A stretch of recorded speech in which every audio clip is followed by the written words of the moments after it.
नमस्कार विद्यार्थी मित्रांनो, जोशना पवार या यूट्यूब चॅनलमध्ये आपल्या सर्वांचे मनापासून स्वागत आहे। आज आपण इयत्ता 5वीच्या वर्गाची परिसर अभ्यास या विषयाची द्वितीय सत्र परीक्षा प्रश्नपत्रिका संपूर्ण उत्तरांसहित अभ्यासणार आहोत। ही प्रश्नपत्रिका एकूण 40 गुणांची आहे आणि वेळ हा 2 तासाचा देण्यात आलेला आहे। तुम्हाला जर 5वीच्या वर्गाच्या इतर विषयांच्या प्रश्नपत्रिका अभ्यासायच्या असतील तर आपल्या डिस्क्रिप्शन बॉक्समध्ये इयत्ता 5वी प्रश्नपत्रिका प्लेलिस्ट देण्यात आलेली आहे। ती प्लेलिस्ट पहा आणि इतर विषयांच्या प्रश्नपत्रिकेचा देखील सराव करा। प्रश्न पहिला, रिकाम्या जागी योग्य शब्द भरा। 5 गुणांसाठी आहे। 3 पर्याय दिलेले आहे। योग्य पर्याय तुम्हाला निवडून विधान पूर्ण करायचे आहे। 1. मैदानी खेळ खेळल्यामुळे शारीरिक क्षमता वाढते। 2. दुष्काळ ही नैसर्गिक आपत्ती आहे। 3. प्राचीन इजिप्तमध्ये सेनात नावाचा बुद्धिबळाशी साम्य असणारा खेळ होता। 4. युरोप हा खंड आहे। 5. तांबे आणि कथील यांच्या मिश्र धातूला कासे म्हणतात। प्रश्न दुसऱ्यातील अ प्रश्न, चूक बरोबर ते लिहा। 5 गुणांसाठी आहे हा प्रश्न। पहिले विधान, पावसाचे पाणी आपल्याला वर्षभर मिळते, हे विधान चूक आहे। दुसरे विधान, निसर्ग माणसाचा हव्यास पूर्ण करू शकत नाही, बरोबर। तिसरे विधान, भारतात वस्त्रांच्या बाबतीत विविधता आढळते, बरोबर। चौथे विधान, तांब्याची हत्यारे म्हणजे लोहयुग, हे विधान चूक आहे। तांब्याची हत्यारे म्हणजे ताम्रयुग। पाचवे विधान, इरिट्स म्हणजे ताठ उभा राहणारा, बरोबर। प्रश्न दुसऱ्यातील क प्रश्न, खालील प्रश्नांची एका वाक्यात उत्तरे लिहा। प्रश्न पहिला, मानवाच्या मूलभूत गरजा कोणत्या? उत्तर, अन्न, पाणी, वस्त्र व निवारा या मानवाच्या मूलभूत गरजा आहेत। दुसरा प्रश्न, देवराई म्हणजे काय? उत्तर, देवराई म्हणजे देवासाठी राखून ठेवलेले जंगल, अशी भावना त्या भागात राहणाऱ्या लोकांची असते। तिसरा प्रश्न, जैविक घटक कोणते आहेत? सजीव सृष्टीतील वनस्पती, प्राणी आणि सूक्ष्मजीव हे जैविक घटक आहेत। चौथा प्रश्न, 2 अन्न घटकांची नावे लिहा। कर्बोदके, पिष्ट, शर्करा, तंतुमय पदार्थ, प्रथिने।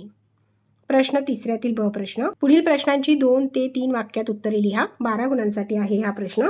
त्यातील पहिला प्रश्न आहे, अन्न टिकविण्याच्या विविध पद्धती लिहा। वाळवणे, थंड करणे, उकळणे, हवाबंद डब्यात ठेवणे या अन्न टिकवण्याच्या विविध पद्धती आहेत। दुसरा प्रश्न, वाहतुकीचे फायदे लिहा। उत्तर, वाहतुकीमुळे कामे जलद गतीने होतात व श्रमांची बचत होते। वाहतुकीच्या सोयीमुळे जगातील विविध प्रदेश एकमेकांशी जोडले गेले आहेत व त्यामुळे जग जवळ आलेले आहे। वाहतुकीमुळे देशांतर्गत व्यापारास व आंतरराष्ट्रीय व्यापारास चालना मिळते। तिसरा प्रश्न, प्रसार माध्यमांचे हानिकारक परिणाम लिहा। उत्तर, दूरदर्शन, मोबाईल, संगणक इत्यादी प्रसार माध्यमांचा अतिरेकी वापर केल्यामुळे डोळ्यांचे विकार, पाठीचे विकार, कानांचे विकार, चिडचिडेपणा, एकलकोंडेपणा, मनोविकार इत्यादी विकारी वाढतात। दूरदर्शन वाहिन्यांद्वारे मिळणाऱ्या माहितीचा काही व्यक्ती दुरुपयोग करतात। चौथा प्रश्न, संतुलित आहार म्हणजे काय? उत्तर, सर्व अन्न घटकांचा योग्य तेवढा पुरवठा करणाऱ्या आहाराला संतुलित आहार म्हणतात। ब प्रश्न, योग्य जोड्या जुळवा। 4 गुणांसाठी आहे। 1. फुफ्फुसे, त्याचा ब पर्याय बरोबर आहे श्वसन संस्था। 2. जठर, त्याचा ड पर्याय आहे पचन संस्था। 3. हृदय, त्याचा अ पर्याय आहे रक्ताभिसरण आणि 4. मेंदू, त्याचा क पर्याय बरोबर आहे चेतासंस्था। पुढचा प्रश्न, पदार्थाच्या 3 अवस्था सांगून स्थायुकण, द्रवकण व वायुकण आकृती काढून स्पष्ट करा।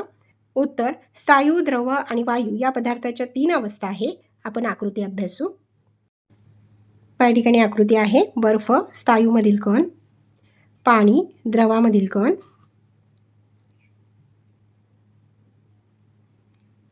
ढग वायूमधील कण।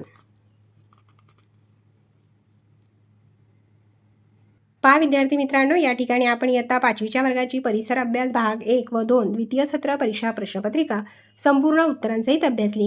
व्हिडिओ आवडल्यास व्हिडिओला लाईक करा आणि चॅनलला सबस्क्राईब करून ठेवा, जेणेकरून या पुढचे जे नवनवीन शैक्षणिक व्हिडिओ मी यूट्यूबवर टाकेन त्याची नोटिफिकेशन अगोदर तुमच्यापर्यंत पोहोचेल।